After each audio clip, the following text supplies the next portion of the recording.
கர்த்தருமாகிய இயேசு கிறிஸ்துவின் நாமத்தினாலே யாவருக்கும் வாழ்த்தலை தெரிவித்துக் கொள்கிறேன். ஒரு ஊழியக்காரர் ஒரு பட்டணத்திலே செய்தி அளித்துவிட்டு தான் தங்கி இருக்கும் மற்றொரு பட்டணத்துக்கு பைக்கிலே போய் கொண்டிருந்தார்.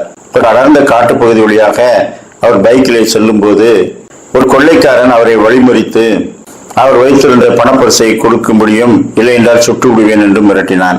அவர் எதுவும் பேசாமல் பர்சை எடுத்து கொடுத்தார். அப்படியே அவர் அணிந்திருக்கிற கனமான அந்த கோட்டை கேட்டான்.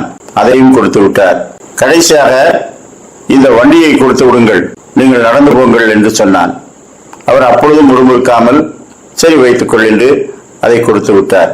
இவர் மிகப்பெரிய கோழையாக இருப்பார் போல பொருட்களை பறிகொடுத்த எந்த விதமான கவலையும் அவர் முகத்திலே தெரியவில்லையே, ஒருவேளை பைத்தியக்காரனா இருப்பானோ என்று நினைத்துக் கொண்டு அவன் வண்டியை கிளப்பும் போது இவர் நண்பா நில்லு, இயேசு என்ற ஒருவர் உன்னை நேசிக்கிறார், நீ அவரை சந்திக்க ஆயத்தமா என்று கேட்டார்.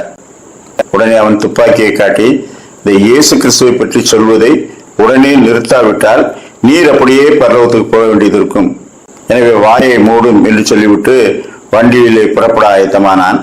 அப்பொழுது அவர் மீண்டும் என்னை சுட வேண்டுமானால் சுட்டுவிடு, ஆனால் அதற்குள் நான் உன்னிடத்திலே கொஞ்சம் பேசுவதற்கு அனுமதி என்று சொன்னார்.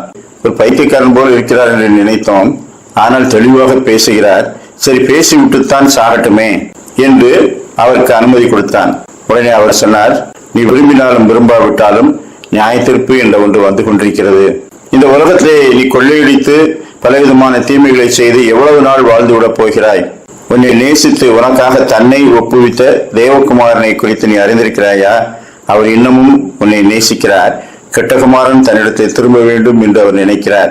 நீ இந்த பொருட்களை வைத்துக்கொள், ஆனால் என்றாவது ஒரு நாள் மனம் திரும்ப தம்பி என்று அவனிடத்தை அன்பாக கேட்டுக்கொண்டார்.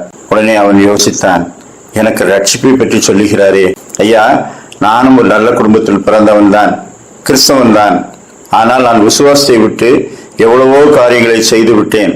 என்னுடைய மனைவி சுகவீனமாய் படுத்திருக்கிறாள், அவளுக்கு மருந்து வாங்க கூட காசு இல்லை, நாங்கள் ஏழ்மையில் உழன்றோம், எனவே இது லகுவான தொழிலாக இருக்கிறதே என்று இதை எடுத்துக்கொண்டேன். ஆனால் நான் கடவுளை விட்டு எவ்வளவோ தூரத்தில் வந்து விட்டேன், இனி அவர் என்னை ஏற்றுக்கொள்வாரா?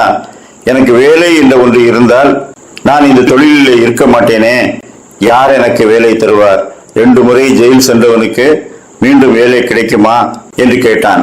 நான் நிச்சயமாக உனக்கு ஒரு வேலை தருகிறேன், என்னை நம்பு, உனக்காக உயிரை விட சம்மதித்த நான் உனக்கு தீமை செய்ய மாட்டேன் என்று சொன்னார். அப்பொழுது அவன் சரி அப்படியானால் பணம் மட்டும் என்னிடத்தில் இருக்கட்டும், நீங்கள் வண்டி எடுத்துக்கொண்டு போங்கள் என்று சொல்லி தன்னுடைய விலாசத்தையும் கொடுத்து அனுப்பிவிட்டான். அவனுடைய மனம் அவனை வாதித்தது. அவன் ஆண்டவரை நோக்கி கூப்பிட்டான், ஆண்டவரே தூரமாய் போன என்னை சேர்த்துக் கொள்வீரா என்று கர்த்தரை நோக்கி பிரார்த்திக்க ஆரம்பித்தான். 2-3 நாட்கள் கழித்தவுடனே இவர் தன்னோடு தொடர்புடைய அநேக பணக்காரர்களுக்கு ஒரு செய்தி அனுப்பினார். மனம் திரும்பிய ஒரு மகனை நீங்கள் வேலைக்கு சேர்த்துக் கொள்வீர்களா என்று இவர் அனுப்பினார். 4-5 பெரிய பணக்காரர்கள் அவன் உழைப்புக்கேற்ற ஊதியத்தை கொடுக்கிறோம், அவனை வேலைக்கு சேர்த்துக் கொள்கிறோம் என்று சொன்னார்கள். அப்படியே அவனை வேலைக்கு சேர்த்து விட்டார். அவனுடைய மனைவியின் சிகிச்சைக்கு பணம் கொடுத்து அவளையும் திருச்சபைக்கு கொண்டு வந்து அந்த குடும்பத்தை கர்த்தரிடத்திலே அவர் வழி நடத்தினார். 2 கொரிந்தியர் 12ஆம் அதிகாரம் 15ஆம் வசனம், மிகவும் சந்தோஷமாய் நான் உங்கள் ஆத்துமாக்களுக்காக செலவு பண்ணப்படவும் விரும்புகிறேன், சுவிசேஷத்தில் நான் உடன் பங்காளியாய் இருக்கும்படிக்கு அது நிமித்தமே இப்படி செய்கிறேன். ஆத்துமாக்களை மீட்க வேண்டும் என்ற தாகம் நமக்குள்ளே இருந்தால் கர்த்தர் நம்மை கொண்டு பெரிய காரியங்களை செய்வார். அப்படிப்பட்ட நல்ல சிந்தனைகளை கர்த்தர் தாமே இந்த நாளில் நமக்கு தந்தருள்வாராக. ஆமேன்.